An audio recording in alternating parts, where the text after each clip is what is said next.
And first of all, I'm going to make an assumption that everybody here and everybody online has made maybe one or two mistakes in their life. Would that be? So, would that be fair to say? That we kind of, at a stretch, we might admit to maybe two mistakes.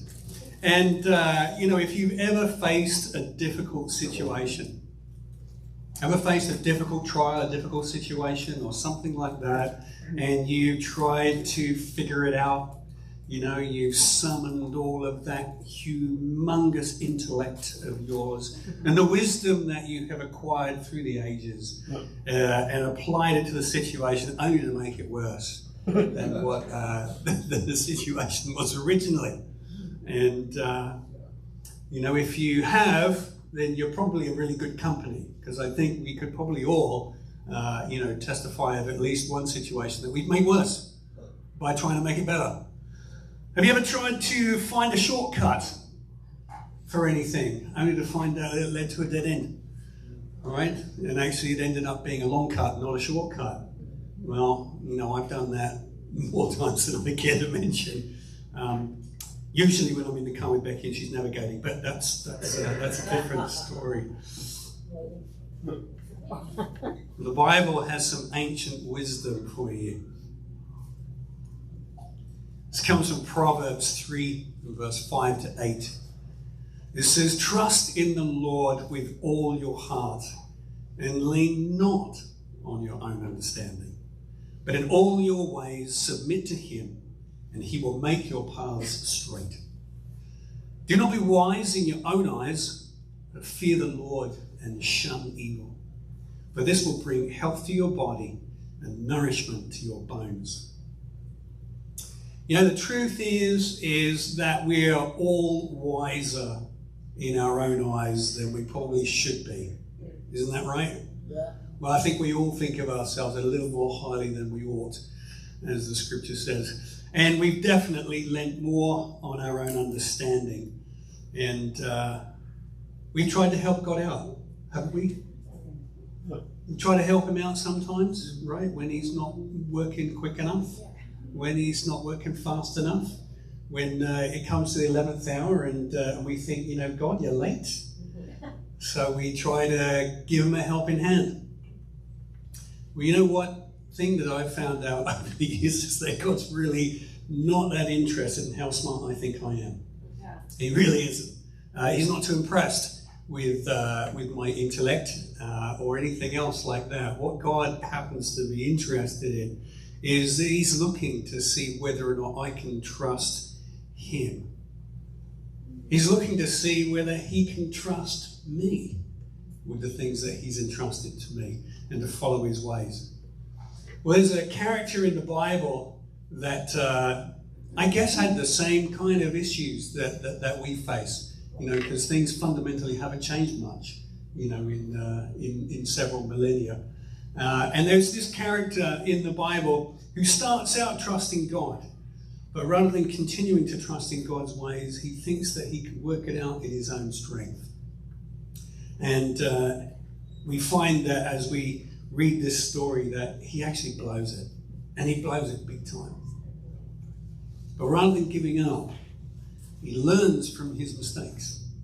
And he grows in the knowledge of God, and the knowledge of trusting God and submitting to his ways is far, far better than relying on himself. Anybody think who might that be? Any of them. I like that. Yeah, it could be any of them. But there's one particular. It could be, absolutely. But there's one character that I'm thinking of, and that would be Abraham. There you go. Somebody said Abraham. There we go. So let's have a look at this story of Abraham. And we're going to start off in Genesis chapter 12 and verse 1.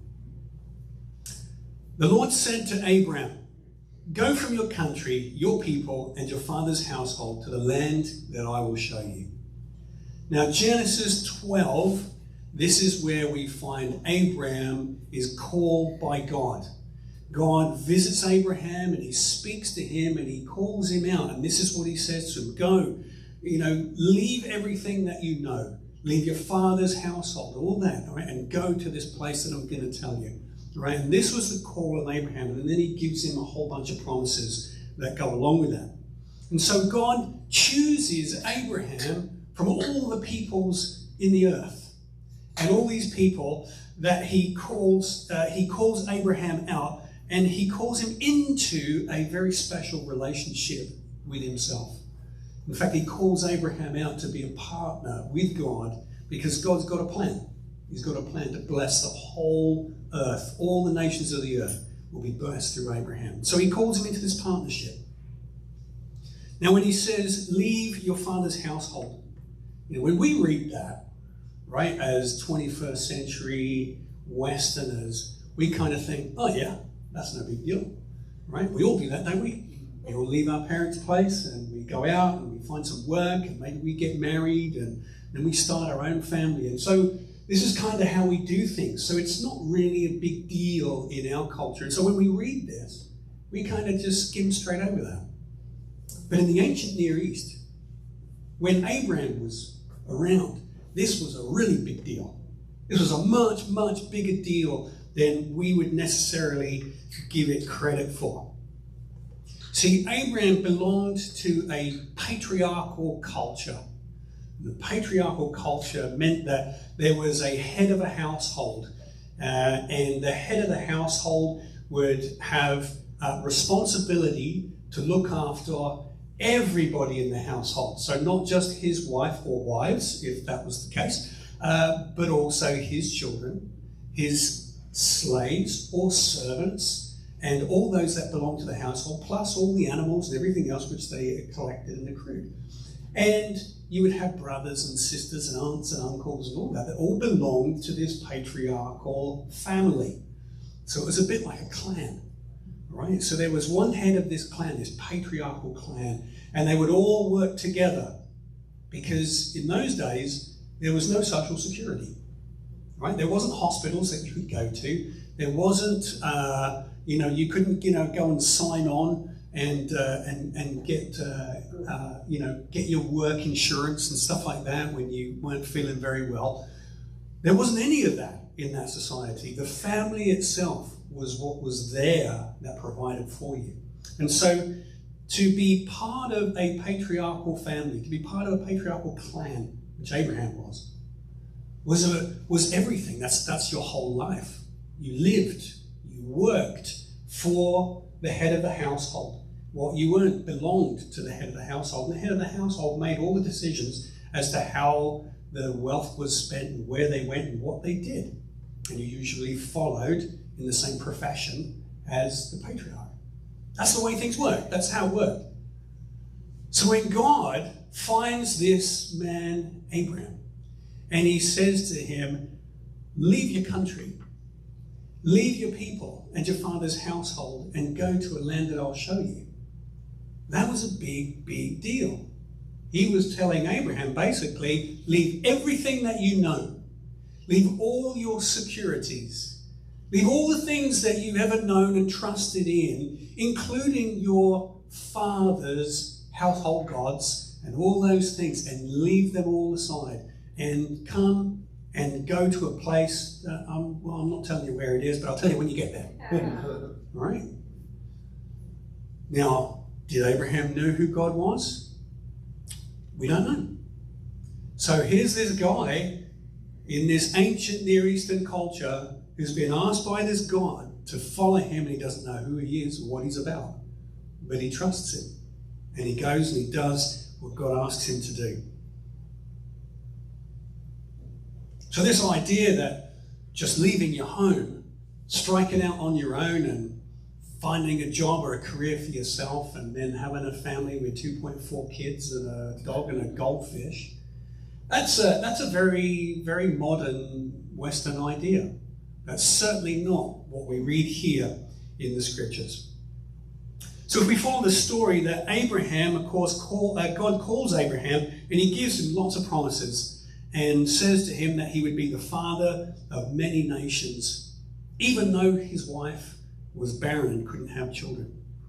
So we read in the story that Abraham believes God, and he travels to this land of Canaan, and there he begins to worship this God.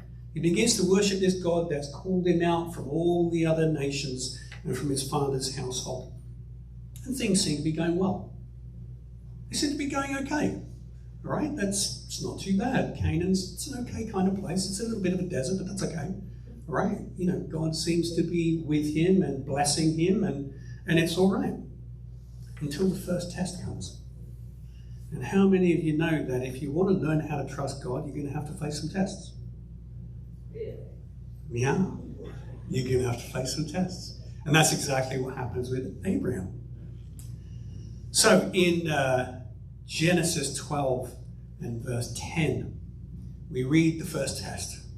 This is now, there was a famine in the land, and Abram went down to Egypt to live there for a while because this famine was so severe. This is test number 1 for Abram. So Abraham left the securities of his father's household, and he now finds himself in this land of Canaan, and there's this famine. He can't provide for his household. That's a big deal in the patriarchal culture. Why? Because it's your responsibility. There's no welfare state. If you can't find food and shelter and safety to provide for your whole household, you've got a problem. And so here, Abraham's facing this test. He's got to provide for his household. And so Abraham's got this issue. Can he trust God to make good on his promises? Can he trust God that God is going to make his name great and that he's going to be able to bless all the nations through him, even when natural circumstances seem to say otherwise? Well, we'll see. We'll see, because the story goes on. So it says the famine was severe, and so Abram decides to go down to Egypt for a while. So he's got this temporary plan. All the while that we've got this famine and there's no rain and the crops aren't producing and there's no grass for his sheep and his cattle and all those kind of things. Let's just go down to Egypt for a while, because Egypt, whenever there was a famine in the Middle East, Egypt was the place that you went to, because every year the Nile flooded. So there was always food in Egypt. So that's where he went. Sounds like a good plan, doesn't it? I think if we were in the same kind of situation, we'd do something similar. We probably would. We'd probably say it's a bit scarce around here. Let's just go temporarily, right, to this place where there's lots and abundance. So he goes down to Egypt. But then Abram does something that I have always wrestled with. And when I read about what Abram does next, I kind of think, what on earth were you up to? So let's have a read of this. Verses 11 to 13. He was about to enter Egypt, and he said to his wife Sarai, I know that what a beautiful woman you are. And when the Egyptians see you, they will say, this is his wife. Then they will kill me, but they will let you live. Say that you're my sister, so that I will be treated well for your sake, and my life will be spared because of you. What on earth was Abraham up to? Why did he do that? It's difficult for us to kind of even comprehend, because our culture is so different to that ancient patriarchal culture. What on earth was going through his head? To even think about this scenario is just so bizarre to us, so alien. But we can read from here that Abraham, or Abram as he was then, he's fearful for his life. And he's worried that he's going to be killed so that they can have not just his wife, but presumably everything else that belongs to him. Because he's got a little bit, right? He's not a poor guy. He's got some stuff. So he's fearful. And if he gets killed, then what happens to God's promise?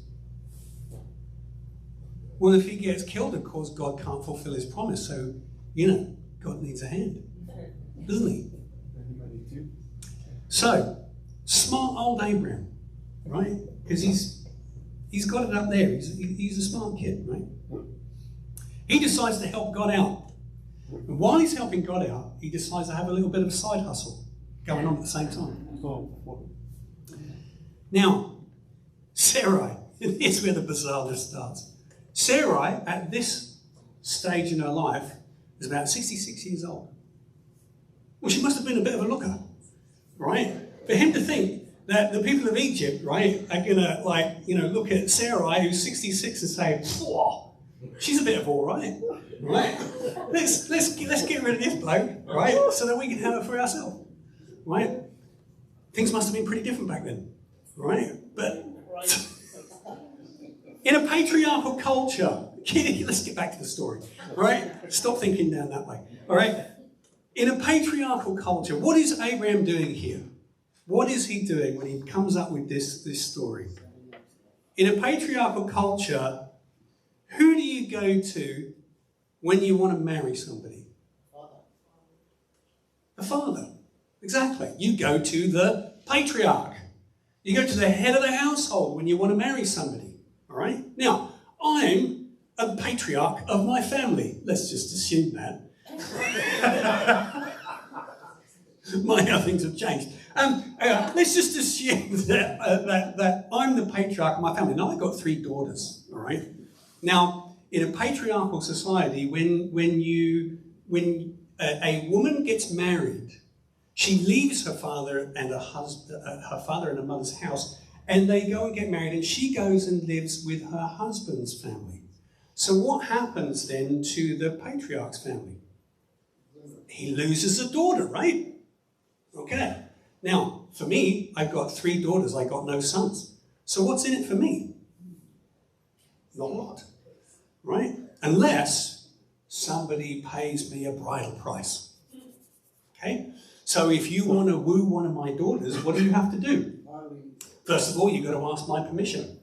You'd better ask my permission. All right? You've got to ask my permission. And in this patriarchal culture, you would bring me gifts, wouldn't you?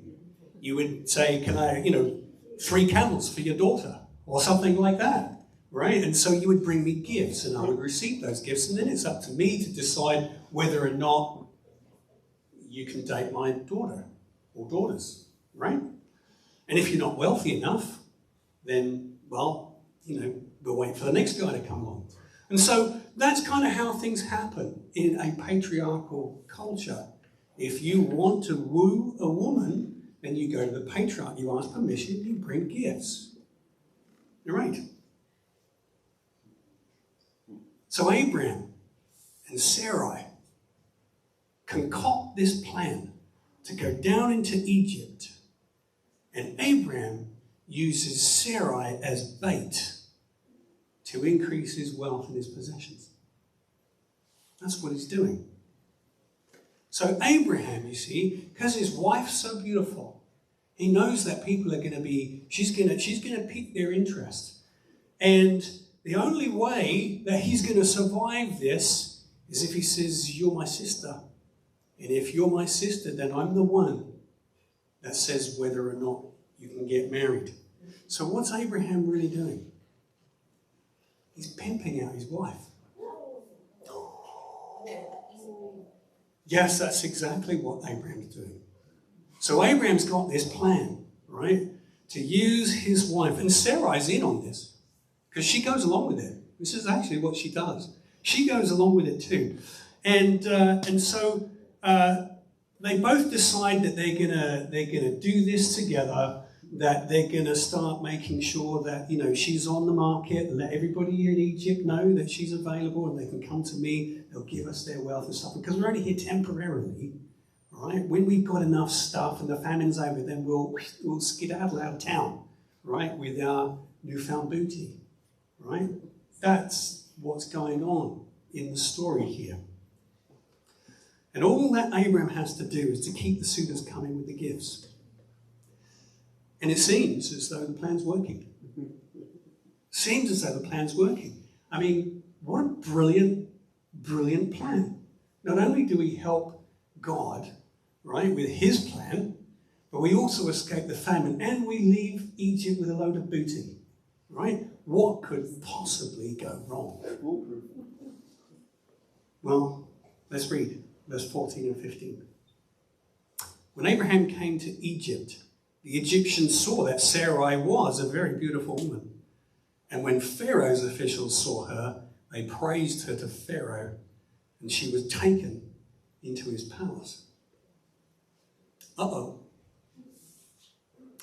That was not part of the plan. Who was the one person that Abraham could not say no to? Pharaoh. See, as a patriarch, he held all the cards, didn't he?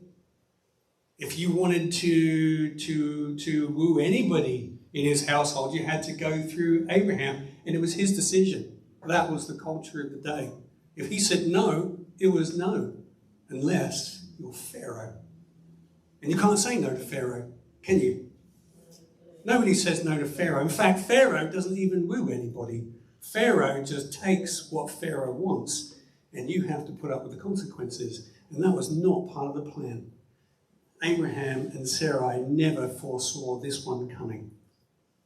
So, Abraham's plan backfires on him. Big mistake. While Abraham did get wealthy through this, what was the price? Price was he lost his wife. That's what happened. He lost his wife because what can Abraham do? He can't take on Pharaoh, can he? He can't knock on Pharaoh's palace and say, I think the answer, is no, that's just not going to work. You can't say no to Pharaoh, right?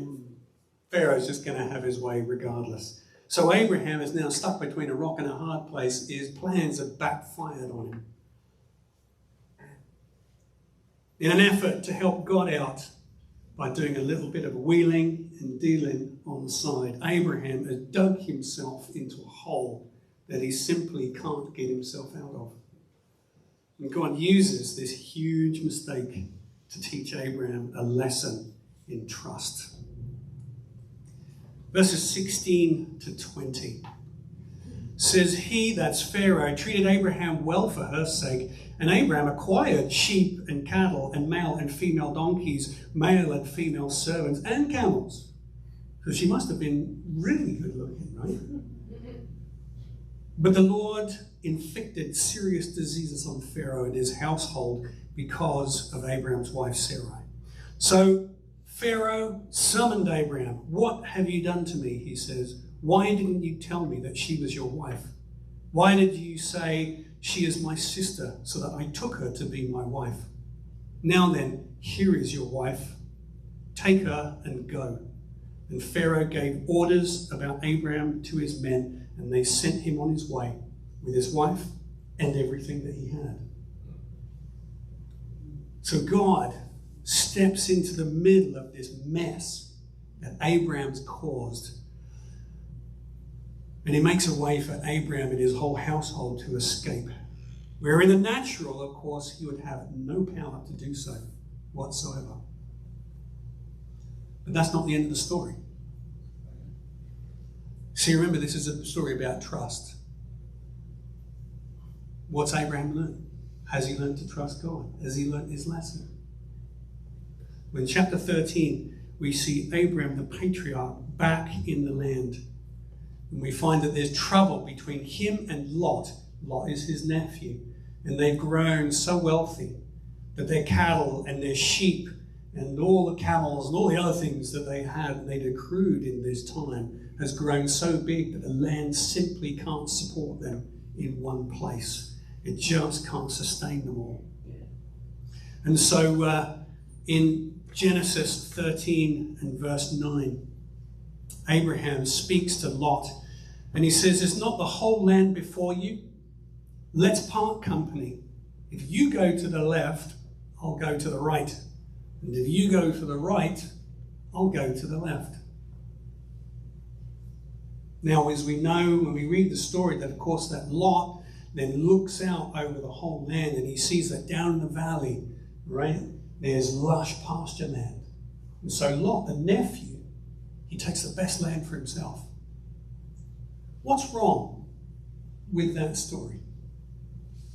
Given that you know what you know now about a patriarchal culture, what is wrong with that? No respect. No respect. No respect. Who should have had the first choice?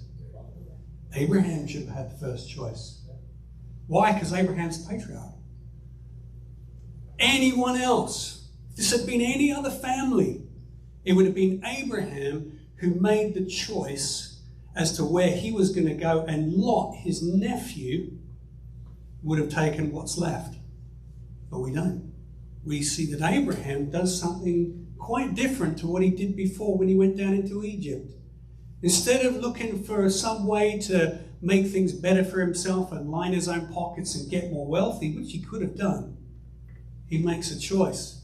And he says to his Lot, his nephew, he says, you make the choice. You go ahead. You decide where it is that you want to go. And wherever you go, I will do the opposite. And so the reality is that Lot chooses the richest land that he can see. And it ends up that Abraham stays in the desert. And that's what happens. Totally turning upside down that whole patriarchal system. Why? Because I think Abraham's learned something. I think he learned something in Egypt. So Abraham separates from Lot. Not only does he not choose the best land for himself, but he also separates from Lot. Now, why is Lot with Abraham? Again, Lot, if you remember, Sarai, if you remember, is barren. She can't have kids. So what do you do in a patriarchal culture when you're married to somebody who can't have kids?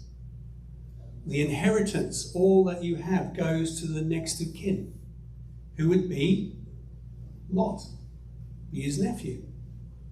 And so now he's separating from Lot, and he's saying, listen, you go your way, we'll go our way. So not only is he giving up the best land, he's also giving up the one person whom he was planning on giving all of his inheritance to, so that his name could carry on. Now that shows trust. That shows that something's happened. Something has changed in Abraham's mind, that he now begins to see and begins to understand that I need to trust this God.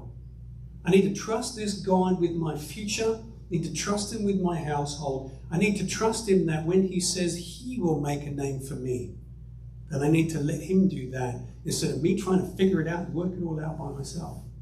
And so he separates from Lot, separates from all those hopes that he had of having someone close to him taking everything on for himself. So, we can see that Abraham has learned something. He's learned to trust God with his future. Now, Abraham's certainly not perfect, and he did continue to make some mistakes, but he learned from them, and he continues to learn from those. He continues to learn about the promises of God and to allow God to work on his behalf rather than trying to work all things out in his own strength. Now, Abraham's story is our story. It's every one of our stories, because aren't we taught from a very early age to be independent?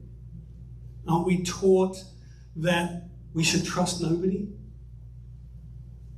And we should rely on our own abilities, our own cunning, our own manipulation? That we've used other people to get the things that we want? And we've all done it. We've all done it. But the thing is that the Lord can't bring about his plans through you if you don't walk his ways. And we see this in the story of Abraham, because God doesn't talk to Abraham again until he's finally separated from Lot, until he finally does what God asked him to do in the first place, which was leave your father's household, come out from them, and go to a place that I'll tell you. And when he finally does that, then God turns up again and begins to talk to him about the next steps. Trust in the Lord with all your heart and lean not on your own understanding. But in all your ways submit to him, and he will make your paths straight. Do not be wise in your own eyes, but fear the Lord and shun evil. This will bring health to your body and nourishment to your bones. You know, this ancient wisdom and the story of Abraham is written down in the scriptures for us so that we can see it, so that we can read it, so we can learn from it. Because God's still working those same stories in us. God's still trying to get us to that place where he can trust us. Still trying to bring us to that place where we will give him all of our hopes and our dreams and trust that he will work all things out for the good. He's still doing it. He did it with Abram, and he's still doing it with us today. Will we partner with God in all things? Will we join with him in this relationship that he calls us into? Same way that he called Abram out, he calls us out too. He says, I want you to leave all those things that you used to rely on, all those things that you trusted, all those things that you try to do in your own strength. Will you leave those things behind? Will you turn to me? And will you trust me with your future? Will you trust me with your family? Will you trust me that I will make a way when there is no way? And when you blow it, because you will, because none of us can do it perfectly, God will be there. He'll be there. He's faithful. And he'll pick you up and he will make a way for you, even when you blow it. Just don't blow it like Abram. All right? Let's pray.